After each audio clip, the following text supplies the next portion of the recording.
1991, naganap ang tinaguriang second largest volcanic eruption ng 20th century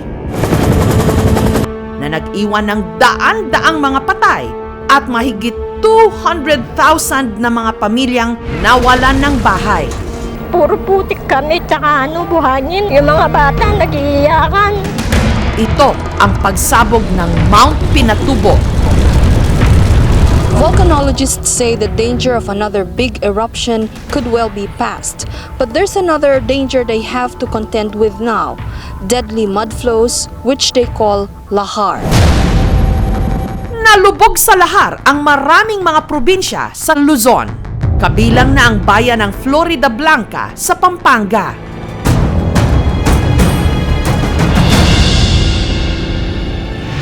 Pero ang ilang mga taga Florida Blanca may paniniwala kung bakit tila naghiganti ang kalikasan.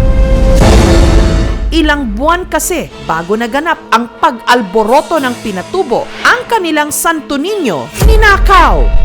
Sinasabi nila, ninakaw kasi ang ninyo, kaya nag-alboruto ang bulkan, inulan kami ng buhangin and then ashfall, gumuho ang aming simbahan. It was a miracle na yung parish priest namin, nakaligtas siya. Ang ninakaw na imahen, ang Apong Senyor Santo Niño de San Jose of Florida Blanca.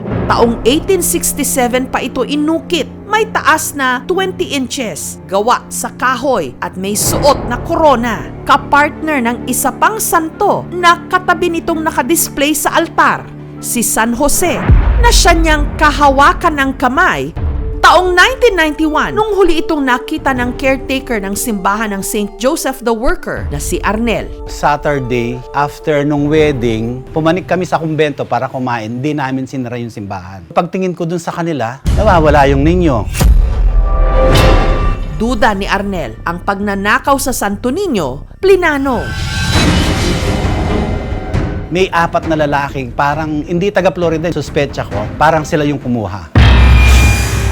After 2 days nga, na-spread na sa buong Florida na nawawala yung Santo Niño, dinampot ako dahil ako nga unang nakakita. Naabsweldo kaming lahat sa simbahan hanggang hindi nakita yung Santo Niño. Ang sabi nila, on that year, maraming talagang nangunguha ng mga antique images. Yung iba naman, nangunguha dahil sa another sect, sinisira nila yung mga old images. Nalungkot ka, parang nawalan ka rin ng kapatid, parang nawalan ka ng kaibigan, ganun. Para mapalitan ang ninakaw na imahen, ang simbahan nagpagawa ng replika ng Batang Niño. During high school, yung teacher ko sa Values Education, inassign ako na linisan si Apong San Jose. At that time pala, nung nililinis ko siya, iba na yung ninyo na kasakasama niya. And then yung ninyo, nakataas yung kamay, it is as if parang sinasabi ng ninyo, huwag mo akong hawakan. Merong a little bit of that longing na sana one day, pag sana ako mamatay, mabalik siya. Lumipas ang maraming taon, ang mga tiga Florida Blanca walang nagawa kundi umasa na balang araw maibabalik din ang kanilang ninyo. Hanggang kamakailan, si Duke, estudyante na deboto rin ni San Jose, habang nagbabrowse daw online, may nakapukaw ng kanyang atensyon. Isang antigong imahen. So yung nakita ko siya, para siyang familiar. Pero hindi ako sure. Kaya minessage ko dun sa maestro ko kung ito na kaya yung nawawalang ninyo. Agad itong itinawag ni Duke sa kanyang dating guro, si Albert. Sinasabi niya na, I think nakita ko ang nawawala ninyong Santo Niño. Nung sinend niya yung photo, iba yung pakiramdam. As in talagang parang divine intervention siya. Bagamat malakas ang kutob nilang yon ang 3 dekada na nilang nawawalang imahen, sina Duke at Albert hindi raw 100% sigurado. Ina-ask namin kung may mga close-up photos si Apong Niño. Hindi nila ma-provide kasi palagi siyang nandun, nakataas siya sa retablo. Meron kasi akong sekreto doon yung pag tinatanggal. Yung Santo Niño, pag pinapatong sa base, dapat may butas yun. Doon sa butas na yun, doon ipapasok yung screw para mag-lock sa Santo Niño. Isa lang ang paraan para makumpirma ang kanilang hinala. Kailangang mahawakan nila ang imahen. Kaya si Duke agad minessage ang vicar. Hindi nagre-reply. And then I told him na stay put. Tatakbo ako ng simbahan, pupunta ako kay Apong San Jose, magdarasal ako. Na kung yun yung ninyo niya, sana maibalik sa atin. Hanggang sa ang vicar sumagot. Ipinaliwanag nitong hindi nila ninakaw ang imahen. Ipinamana lang din daw ito sa kanya. Inopen ko doon sa nag-post na may nawawalang Santo Niño ang bayan ng Florida Blanca. Nung una, nagulat po siya. Ang picker po ay sila po yung pumupunta sa mga bahay ng mga nagpapabenta at sila din po yung naghahanap ng mga possible clients.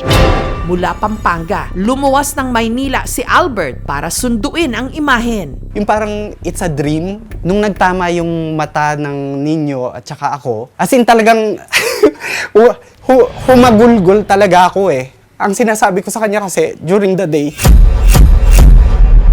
80% sure ako na siya ang apong ninyo namin. Pero nung nakita ko siya, nung yung mata niya at saka yung mata ko nagtama, I am 100% sure na siya yun. Na siya yung naibalik.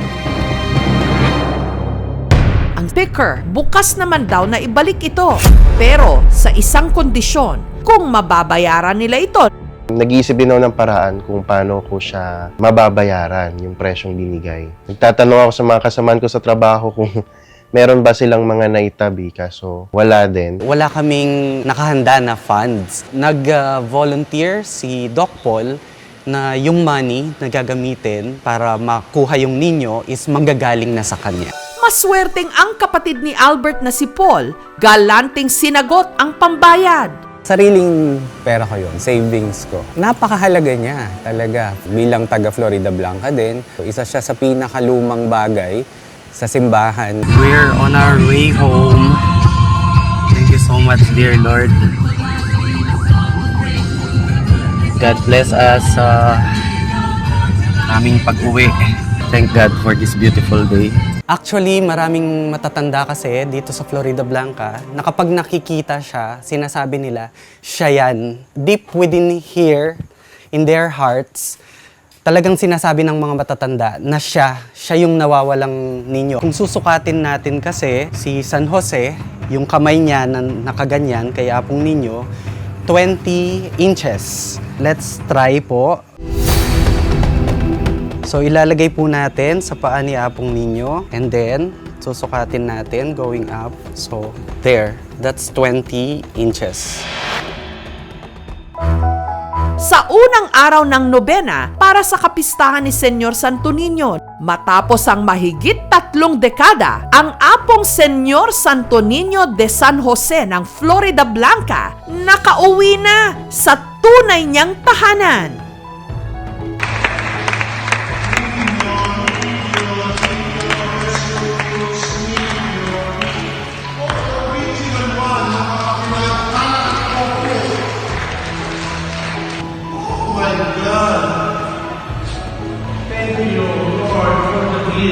Na napakalaking biyaya nito, hindi ko nasukat akalain, it's a divine providence.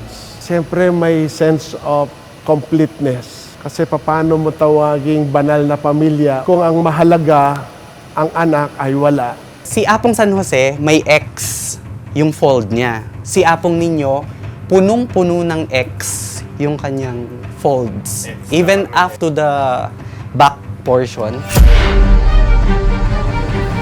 The real test, kung siya yung Apong Santo Niño, kapag nailagay siya dun sa tabi ni San Jose, yung tingin ni San Jose at yung tingin ng ninyo, magtutugma sila. At nang ipinagtabi nila ang imahe ng Batang Jesus sa imahe ni San Jose, ang sukat, forma at tingin nila sa isa't isa, tugmang-tugma. Tingnan niyo yung pagkakahukay ng mga X. Same style. Yung kwento, nung pagkakaukit ng mga buhok niya, pareho siya eh. Tingnan niyo po yan dito. Ayun oh. Tuwang-tuwa yan, kinikilabutan ako. It will be a very, very hard process na tatanggalin si Apong Ninyo, ipoposition yung original. Bawal pa talaga siyang alisin muna. Ang santo kanilang ipinarada.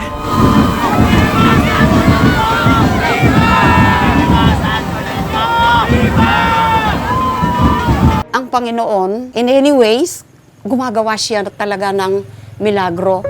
Sa ngayon, nasa kustodiya pa ni Albert ang imahe ng Niño Jesus para sa gagawin ditong restoration. Bali-bali yung mga crowns niya, madumi siya. For too long, napabayaan siya. Yun yung nakita ko siya. Parang, saan ka ba kasi nilagay? Bakit ganyan yung itsura mo? Bakit parang napabayaan siya? We will begin the fumigation, yung just to make sure na wala siyang insekto sa loob, nasisira sa kanya. Maybe around more than 2 months. Plano nilang bigyan ng engranteng selebrasyon ang pagbabalik ng puon sa kapistahan ng bayan sa May 1. Ang mga imahen ay malaking tulong sa pananampalataya. Di naman sinasamba, kundi ito ay visual aid para mapadali ang pagpopokus sa panalangin dahil tayo po ay may katawan, pananaw, madali po kung meron kang nakikitang larawan sa hindi mo nakikitang Diyos. Lahat nga yata ngayon nabibili online kahit pang matagal nang nawawalang mga santo. Pero ang hindi matutumbasan ng anumang halaga ang ating pananampalataya. Thank God for this beautiful day. Na hindi natitinag kahit pa sa gitna ng mga pagsubok at trahedya.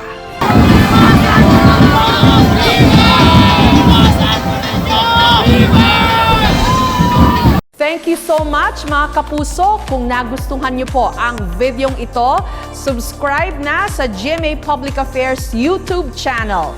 Don't forget to hit the bell button for our latest updates.